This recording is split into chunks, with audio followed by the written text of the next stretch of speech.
Look, no one to talk about World War III. It's like that weird clicking noise your car makes. You'd rather just crank the radio and pretend it's not happening. But here's the thing. Ignoring a potential global conflict won't make it go away. It's like pretending that suitcase on the luggage carousel isn't yours because it's covered in duct tape and smells faintly of mayonnaise. Eventually, you've got to deal with it. So, tonight, we're going to unpack that terrifying suitcase, and I promise it's going to be as fun as it sounds. Alright, let's start with the obvious. If World War III were a bar fight, these are the folks you wouldn't want to be stuck next to. Picture the scene. A dimly lit bar, the air thick with tension, and in the corner, the heavy hitters are sizing each other up. It's a chaotic mix of bravado and strategy, each one trying to outdo the other in a show of strength and cunning. First up, the United States. Still clinging to that global superpower title like a toddler with a half-eaten lollipop. The US has a military budget that dwarfs most countries' entire economies. Their arsenal is vast, from aircraft carriers to stealth bombers, and let's not forget the nuclear triad. It's like they have a tool for every job and they're not shy about showing it off. Militarily, they're like that friend with a fully stocked tool shed, impressive but slightly concerning. The US military is not just about quantity, it's about quality too. Advanced technology, cutting-edge research, and a global network of bases make them a formidable force. Their soldiers are well-trained, well-equipped, and ready to deploy at a moment's notice. It's a show of power that can be both reassuring and intimidating, depending on which side you're on. Then there's Russia, led by a man who looks like he could win a staring contest with a statue. They've got nukes, oil, and a deep-seated love for tracksuits. Russia's military might is a mix of old and new, with a heavy reliance on its nuclear arsenal. Their conventional forces are nothing to scoff at either, with a large number of tanks, aircraft, and submarines. And let's not forget their cyber capabilities, which have been making headlines for years. And we can't forget China. They've been quietly building their military and economic might like a kid building a Lego Death Star under the table while pretending to eat their vegetables. China's rise has been nothing short of meteoric.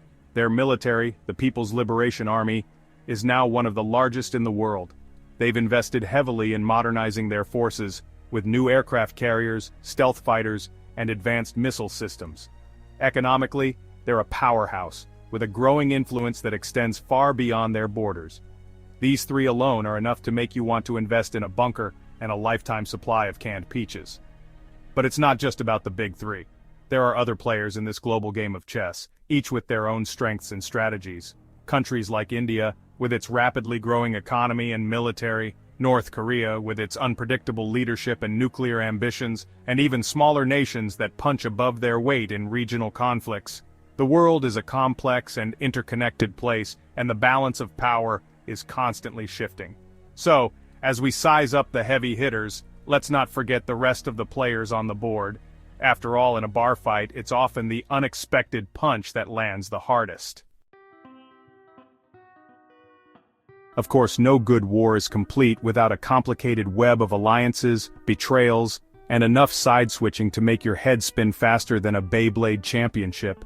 Throughout history, alliances have been the backbone of many military strategies, often determining the outcome of conflicts before they even begin.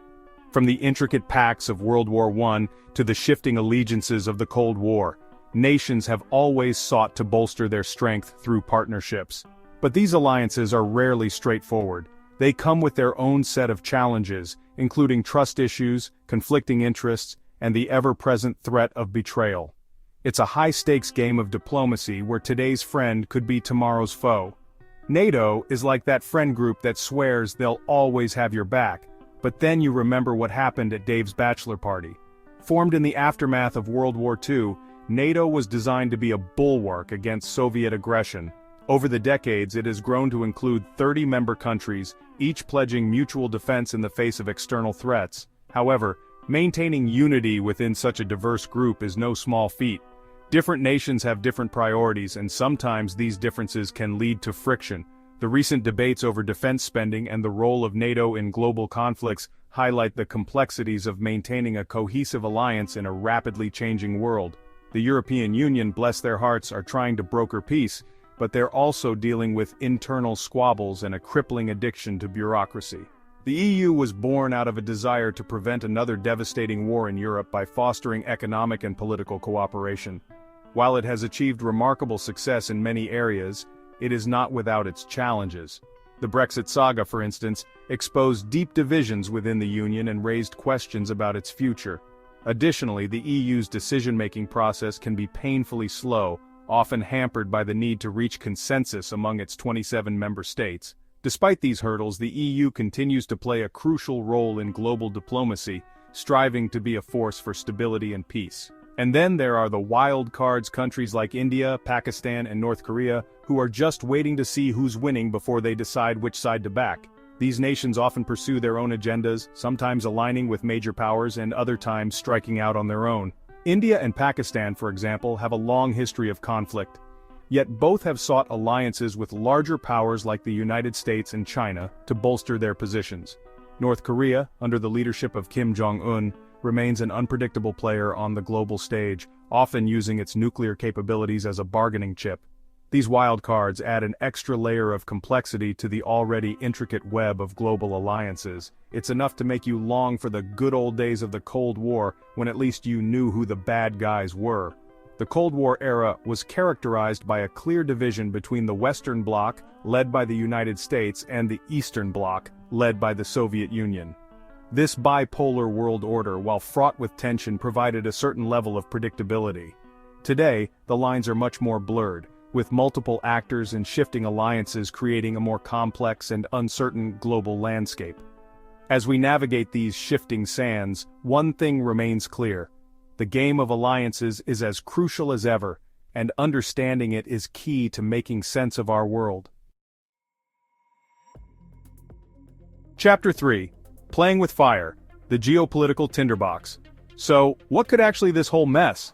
Well, imagine a world where resources are dwindling faster than your will to live after a 12-hour workday. Water, oil, rare earth minerals, they're all up for grabs and nobody's playing nice.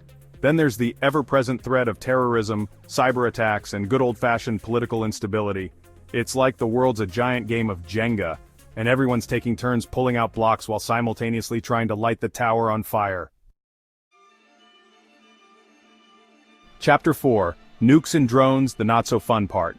Now let's talk about the elephant in the room, or rather the giant mushroom-shaped cloud hovering over the room: nuclear weapons. They're the ultimate brake in case of emergency option, except the emergency is the complete annihilation of humanity. And it's not just nukes we have to worry about. We've got drones, AI-powered weapon systems, and enough other terrifying technology to make even the most optimistic person want to crawl into a hole and cry. It's enough to make you wonder if the dinosaurs weren't onto something with that whole extinction thing. Chapter 5. The Fallout. Imagining the unimaginable. Okay, deep breaths everyone, it's time to talk about the unthinkable. The potential outcomes of a global conflict. In a best-case scenario, we're looking at a long, drawn-out war that cripples the global economy and leaves everyone feeling like they just finished a marathon they never signed up for. In a worst-case scenario, well, let's just say it involves a lot of mushrooms and not the fun kind you find on pizza. The point is, there are no winners in a World War III. It's a lose-lose situation for everyone involved, and the only way to win is to prevent it from happening in the first place. So, you're saying there's a chance? Look, I know what you're thinking. Well, that was depressing. Can I have my 20 minutes back? It's a fair reaction given the gravity of the topics we've covered. The world can seem like a pretty bleak place sometimes, especially when we focus on the conflicts, the disasters, and the seemingly insurmountable challenges that lie ahead. But here's the thing. It's not all doom and gloom. There's always a glimmer of hope, a chance for us to turn things around. And to that I say, fair enough, it's easy to feel overwhelmed, to think that our individual actions don't matter in the grand scheme of things. But history has shown us time and again that small actions can lead to big changes. Think about the civil rights movement, the fall of the Berlin Wall, or even the recent global efforts to combat climate change. These monumental shifts didn't happen overnight, and they certainly didn't happen because of one person alone. They were the result of countless individuals coming together, each doing their part to make a difference. But the truth is, the future isn't written yet. Every day is a new opportunity to make a positive impact, to steer the course of history in a better direction. It's about the choices we make, the actions we take, and the way we treat each other. We have the power to shape our future, to create a world that is more just, more equitable, and more sustainable. We have a choice to make. We can either sleepwalk into a global conflict, or we can choose to learn from the mistakes of the past and build a better future. It's about recognizing our shared humanity, understanding that we're all in this together. Whether it's addressing climate change, fighting for social justice, or working towards peace, we all have a role to play. It's not just about the big, headline-grabbing actions, it's about the everyday choices we make, the way we interact with those around us, and the values we uphold. It's not going to be easy, and it's definitely not going to be pretty, but it's the only option we've got. The road ahead is fraught with challenges, but it's also filled with opportunities. Opportunities to innovate, to collaborate, and to create solutions that benefit everyone. It's about resilience, about finding strength in adversity, and about never giving up, even when the odds seem stacked against us. Because if there's one thing we've learned from history, it's that starting World War III is a lot easier than ending it. The devastation, the loss, the suffering, these are things we must strive to avoid at all costs. We have the knowledge, the technology, and the resources to prevent such a catastrophe, but it requires collective will and concerted effort. It's about diplomacy, about dialogue, and about finding common ground, even when it seems elusive. And frankly, I'd rather not have to do a follow-up episode on how we survive the apocalypse. It's a scenario that none of us want to imagine, let alone live through. But the good news is, we have the power to change the narrative. We can choose to focus on solutions, to highlight the positive stories, and to inspire others to take action. It's about creating a ripple effect, where each positive action leads to another and another, until we've created a wave of change. So, let's all try to be a little kinder, a little more understanding, and maybe, just maybe, we can avoid turning this planet into a smoldering crater. That's it. It's about empathy, about putting ourselves in others' shoes, and about recognizing that our actions have consequences. It's about building bridges, not walls, and about finding ways to connect, rather than divide.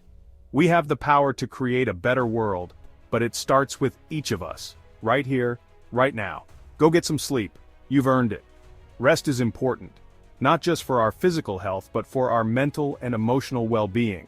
It's about recharging, about finding balance, and about taking care of ourselves so that we can continue to take care of each other. So take a deep breath, relax, and know that tomorrow is a new day filled with new possibilities. Good night.